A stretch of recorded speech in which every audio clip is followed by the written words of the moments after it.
Bismillahirrahmanirrahim. Assalamualaikum warahmatullahi wabarakatuh. Alhamdulillahi rabbil alamin. Wa bihi nasta'inu ala umuri dunya waddin. Wa asyhadu an la ilaha illallah wahdahu la syarika lah. Wa asyhadu anna Muhammadan abduhu wa rasuluhu alladzi la nabiyya ba'dah. Salawatu Rabbi wa salamuhu wa barakatuhu alaihi wa ala alihi wa sahbihi ajmain, amma ba'du. Rabbi shrah li sadri wa yassir li amri wahlul 'uqdatam min lisani yafqahu qawli. Allahumma anfa'na bima 'allamtana wa 'allimna ma yanfa'una wa zidna ilma. Alhamdulillah, di pagi hari ini Allah Subhanahu wa taala senantiasa melimpahkan kenikmatan untuk kita semuanya. Di antara nikmat yang saat ini kita rasakan yaitu nikmat untuk bisa duduk di majelis ilmu, mempelajari tentang keagungan Allah Azza wa Jalla dari kitab Tauhid, ya, terkait dengan masalah Tauhid dari kitab Al-Qawaidul Arba' karya Syekh Muhammad bin Abdul Wahhab An-Najdi At-Tamimi rahimahullahu ta'ala. Taib ikhwas sekalian rahimani wa rahimakumullah. Sekarang kita memasuki kaidah yang keempat. Ya, kaidah yang keempat. Muallif menjelaskan di sini, qala al-muallif al-qaidatur rabi'ah. Kaidah yang keempat, yang terakhir ya, kawan. Anna musyriki zamanina aghlabu syirkan minal awwalin. Sesungguhnya orang-orang musyrik di zaman kita lebih dahsyat, lebih parah kesyirikannya daripada orang-orang musyrik di zaman dulu. Kita lihat, li'annal awwalina yusyrikuna fir raha. Kenapa demikian? Karena orang-orang musyrik dahulu mereka ketika melakukan kesyirikan dalam kondisi lapang. Dalam kondisi lapang, ya, kondisi senang, mereka melakukan kesyirikan. Wa yukhlisuna fi syiddati. Namun ketika dalam kondisi syiddah, genting, sulit, ya, mereka memurnikan, mengikhlaskan ibadah hanya kepada Allah. Artinya mentauhidkan Allah. Dalam kondisi lapang, dia baru melakukan kesyirikan. Ketika dalam kondisi genting, kondisi sulit, kesulitan, baru mereka mentauhidkan Allah Azza wa Jalla. Artinya mereka tahu, ya kawan, dalam kondisi sulit, kondisi genting, itu tidak ada siapapun makhluk yang mampu memberikan pertolongan, yang mampu membebaskan mereka dari mara bahaya, ya, yang mampu melindungi mereka hanya Allah Azza wa Jalla. Mereka tahu. Maka mereka dalam kondisi genting, kondisi sulit, mereka hanya meminta kepada Allah mukhlishina lahuddin. Namun ketika dalam kondisi senang, kondisi bahagia, kondisi lapang, mereka lupa dengan Allah. Mereka kembali lagi melakukan ibadah kepada selain Allah. Begitu, ya. Kemudian wad dalilu qauluhu ta'ala. Afan, masih ada nih. Wa musyriku zamanina, kata Syekh. Wa musyriku zamanina syirkuhum daimun. Adapun orang-orang musyrik di zaman sekarang, kesyirikan mereka senantiasa dan selalu firraha'i wasyiddah, selalu dalam kondisi senang maupun sulit maupun sempit. Ya, senang sulit tetap melakukan kesyirikan. Ini orang-orang musyrik di zaman sekarang. Enggak dalam kondisi genting, enggak dalam kondisi senang, mereka justru terus melakukan kesyirikan. Sebagai contoh, ya, ketika dalam kondisi senang, mungkin mereka panen padinya berlimpah, berlimpah ruah. Mereka justru bersyukur, mengadakan sesajenan, membuat sesajen atau ritual atau semacam pesta, yang mana pesta tersebut ada bentuk sesajen yang diberikan kepada dewa atau dewi padi sebagai bentuk rasa syukur mereka karena sudah memberikan panen yang melimpah. Itu kita lihat, kenyataannya seperti itu. Dalam kondisi senang loh ya.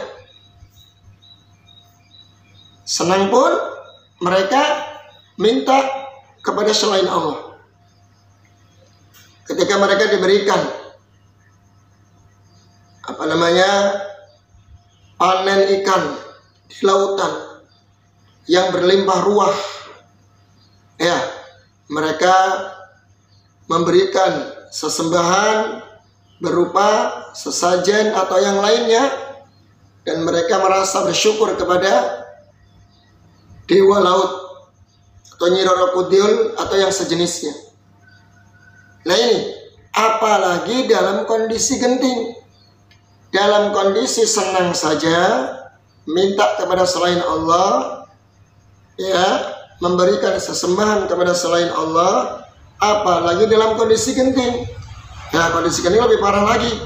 Yang diminta adalah dukun, ya, diminta adalah dedemit-dedemit yang mengundang mengucapkan ucapan mantra-mantra, mengundang dedemit atau bangsa-bangsa jin untuk dimintai pertolongan. Bahkan mungkin memanggil orang-orang soleh yang sudah meninggal, wali-wali atau orang soleh, atau nama malaikat mungkin Jibril atau mungkin Nabi Muhammad dipanggil dimintai pertolongan dalam kondisi genting maupun dalam kondisi senang. Nah, itu kenyataan fenomena yang terjadi di zaman sekarang, bahwa orang-orang musyrik di zaman sekarang lebih parah kesyirikannya dibanding di zaman dulu. Mana buktinya? Kata beliau di sini, wad dalilu qauluhu ta'ala. Dalilnya firman Allah Ta'ala, fa idza raqibu fil fulki da'u Allah mukhlishina lahuddin falamma najjahum ilal barri idahum yushrikun. Dalilnya firman Allah Ta'ala, apabila mereka menaiki sebuah bahtera atau kapal, ya, maka mereka berdoa hanya kepada Allah, murni, ikhlas, mentauhidkan Allah. Ya, kalau dalam kondisi genting. Karena di kapal itu kan tahu sendiri, kalau ada badai, ombak, ya, menerjang mereka ketakutan. Mereka tahu tidak ada yang bisa menolong kecuali hanya Allah dalam kondisi genting. Maka ketika mereka naik kapal, maka mereka berdoa dan meminta hanya untuk Allah Azza wa Jalla.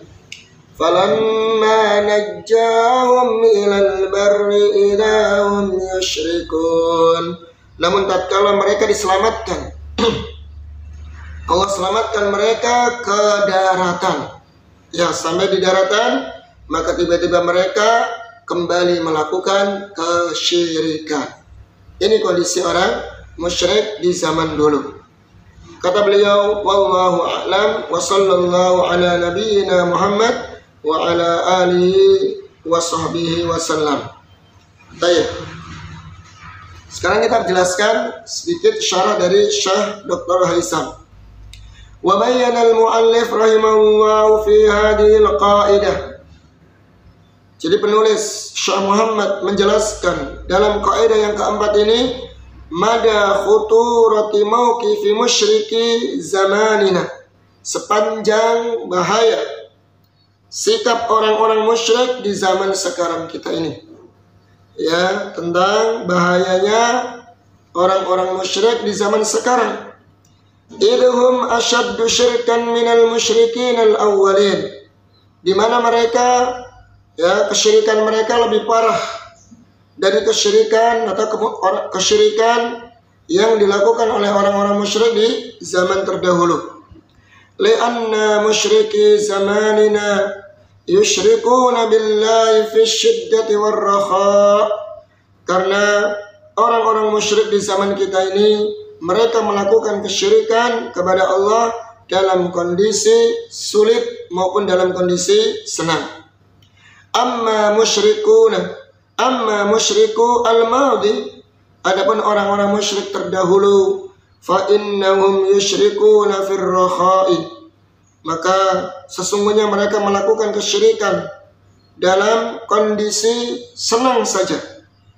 Wa ya'tarifuna billahi wa wahdaniyatihi fi syiddah, dan mereka mengakui, mereka percaya kepada Allah, zat yang Maha Esa, satu-satunya zat yang hanya bisa memberikan pertolongan dalam kondisi sulit.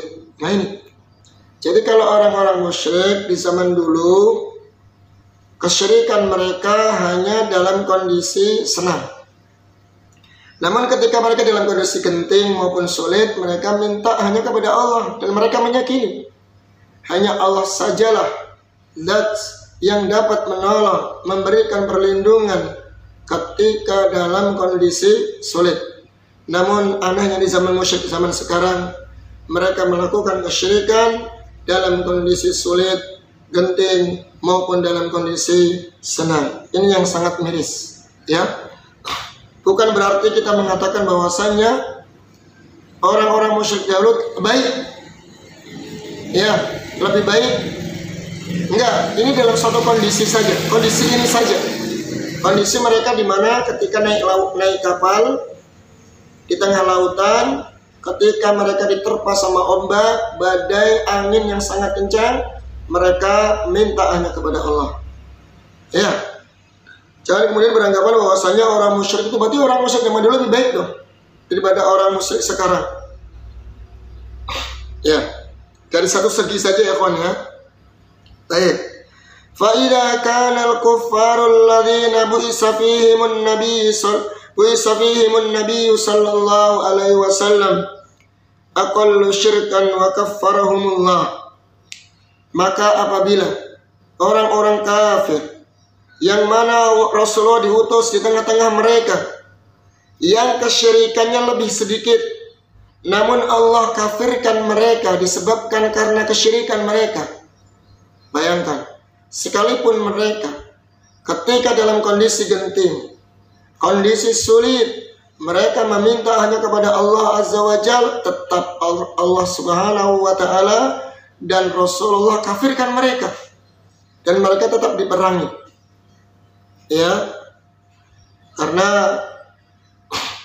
yang namanya syirik itu adalah perkara kezaliman yang sangat besar, menodai haknya Allah Azza wa Jalla. Ya, maka sekalipun mereka bertauhid dalam kondisi genting, maka tidak dianggap, ya, tidak dianggap tauhidnya mereka. Tetap Allah Subhanahu wa Ta'ala kafirkan mereka, dan Nabi SAW diperintahkan untuk memerangi mereka. Fama baluka biman syirkuhum daimun fis sarai wal dharrai. Lantas bagaimana dengan pendapatmu dengan orang yang melakukan kesyirikan, yang senantiasa melakukan kesyirikan di dalam kondisi senang maupun kondisi sempit? Ya, bagaimana kalau orang-orang musyrik saja yang mereka terkadang mentauhidkan Allah dalam kondisi genting dan sulit, tetap Allah kafirkan mereka, tetap Rasulullah perangi mereka. Lantas bagaimana dengan orang yang melakukan kesyirikan sepanjang hari dalam kondisi senang maupun sulit? Fahum kuffarun min babin aula, maka dia lebih kufur, ini lebih utama untuk diperangi maupun maka mereka lebih kufur min babin aula, lebih aula melakukan kekufuran. Nah ini ikhwan, ya, ini bukan berarti kita kemudian mengkafir-kafirkan, mensyirik-syirikan orang lain, tidak. Ini sebagai bentuk waspada kita, waspada ikhwan, terhadap bentuk-bentuk kesyirikan yang mana orang musyrik di zaman dulu saja mereka terkadang mentauhidkan Allah di dalam kondisi genting dan sulit, tetap diperangi sama Nabi, tetap Allah kafirkan. Umirtu an uqatilan nas, kata Nabi, hatta yashhadu an la ilaha illallah. Saya diperintahkan untuk memerangi manusia sampai mereka mengucapkan kalimat tauhid la ilaha illallah. Artinya sampai mereka mentauhidkan Allah. Ya, kita hati-hati. Yang mana mereka dalam kondisi demikian saja mereka diperangi sama Nabi kita alaihi salatu wassalam. Lantas bagaimana dengan orang yang kondisinya selalu melakukan kesyirikan dalam kondisi sulit maupun kondisi lapang? Maka tentu lebih kita harus lebih waspada, lebih hati-hati lagi. Jangan sampai kita jatuh dalam perbuatan syirik dan kita tidak sadar. Ya, tidak sadar. Ini lebih aula dikatakan musyrik. Lebih aula dia dikatakan pelaku kesyirikan. Ya. Jadi ini ya, ini kaidah yang keempat ini, intinya kita waspada dan hati-hati terhadap berbagai macam perbuatan syirik. Terkadang kita sadar maupun tidak sadar. Karena Nabi kita alaihi salatu wassalam ya memerintahkan kita untuk berdoa agar kita dijauhkan dari kesyirikan. Allahumma inni a'udzubika an usyrika bika syai'an a'lam wa astaghfiruka bima la a'lam. Ya Allah, saya berlindung kepadamu untuk menyekutukanmu, ya, berlindung kepadamu dari menyekutukanmu, dan saya mengetahuinya atau saya sadar, dan saya berlindung kepadamu dari menyekutukanmu dan saya tidak sadar, ya, atau tidak mengetahui. Nah ini perlu kita perhatikan. Bahkan doa Nabi Ibrahim alaihissalam agar dijauhkan dia dan keturunannya dari menyembah berhala. Nabi Ibrahim berdoa, wajnubni wa baniya an na'budal asnam. Ya Allah, jauhkanlah aku dan keturunanku dari menyembah berhala. Maka kita jangan merasa pede. Jangan merasa pede, percaya diri. Kalau di zaman sekarang itu enggak ada syirik, kita semuanya bertauhid, enggak. Belum tentu ya kawan. Ya, karena bagaimanapun juga syaitan, iblis dan para tentaranya mereka akan terus menyesatkan manusia lewat pintu-pintu kesyirikan, baik kita sadar maupun tidak sadar. Dan sekarang beraneka ragam macam bentuk-bentuk kesyirikan, karena yang menjadi patokan bukan namanya, tapi apa? Yang menjadi patokan adalah hakikatnya.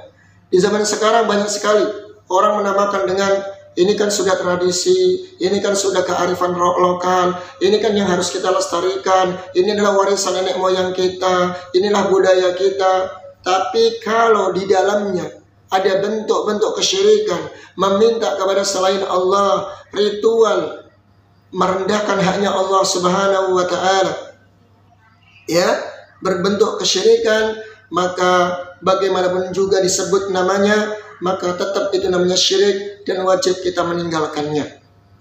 Ya, karena meninggalkan sebuah tradisi itu lebih baik memberikan tradisi yang terlarang. Ya, Islam tidak melarang tradisi. Tradisi yang terlarang adalah tradisi ketika bertentangan dengan Al-Quran dan Sunnah. Ketika kita meninggalkan tradisi, ya, itu lebih baik, ya. tradisi di mana tradisi tersebut bertentangan dengan Al-Quran dan Sunnah, itu lebih baik daripada nanti kita dituntut di hadapan Allah Subhanahu wa taala, karena tradisi tersebut tidak akan menolong kita nanti di hadapan Allah Subhanahu wa taala. Ya, mungkin demikian ya kawan yang bisa kita sampaikan. Sebenarnya masih banyak lagi, kita akan kisahkan banyak sekali bukti-bukti nyata. Jadi sebelum Syekh Muhammad ini mengatakan demikian, sudah banyak ulama-ulama terdahulu seperti Imam Al-Alusi dan yang lain yang menyebutkan kondisi kesyirikan yang ada di zaman beliau. Iya, dan ini terbukti dalam Al-Quran juga. Baik, demikian, semoga bermanfaat. Subhanakallahumma wa bihamdik asyhadu an la ilaha illa anta astaghfiruka wa atubu ilaik. Wassalamualaikum warahmatullahi wabarakatuh.